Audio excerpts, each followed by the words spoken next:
중앙재능대학교, 경북대학교, 동원공과대학교 수시에 합격한 크루팩토리 106기 이윤지입니다.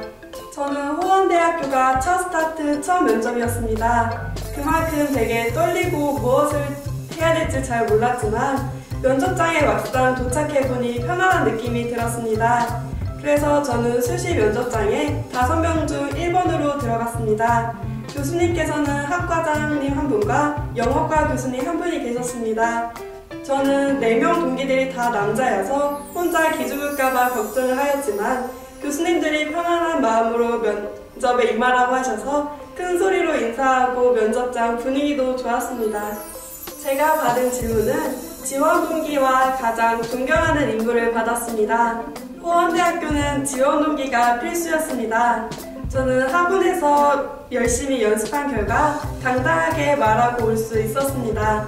그리고 저는 지원 동기에 대한 꼬리 질문을 받았습니다.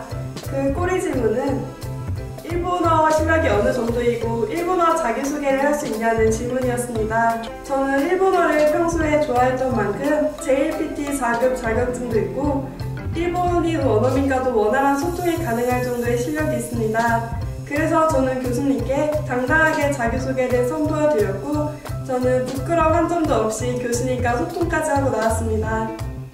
호원대학교는 다른 학교와 달리 면접 전에 면접 질문지를 선택하고 들어갑니다. 제가 선택한 질문지 안에는 가장 존경하는 인물이 누구인지가 있었습니다.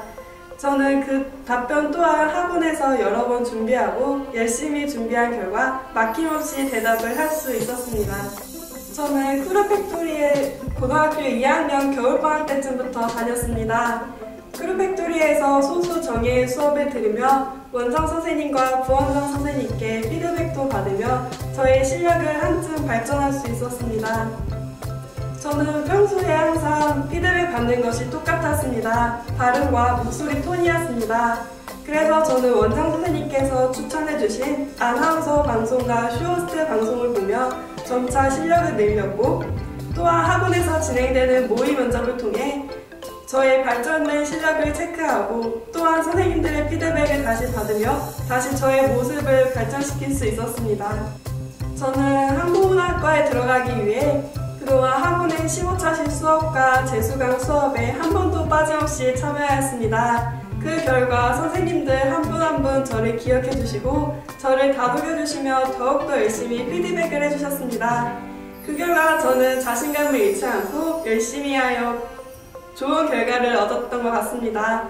모든 선생님들께 정말 감사하고 학교 입학해서도 더욱더 열심히 할 것을 약속드립니다. 저는 4년제 대학교에 진학을 원했던 만큼 4년제에 합격하고 나니 정말 기뻤습니다. 그래서 저는 호원대학교 입학을 한 뒤부터는 4년 뒤 제가 승무원이 되어 있을 것을 생각하며 누구보다도 뛰어나게 더욱더 열심히 공부할 것입니다. 승무원이 되는 그날까지 파이팅!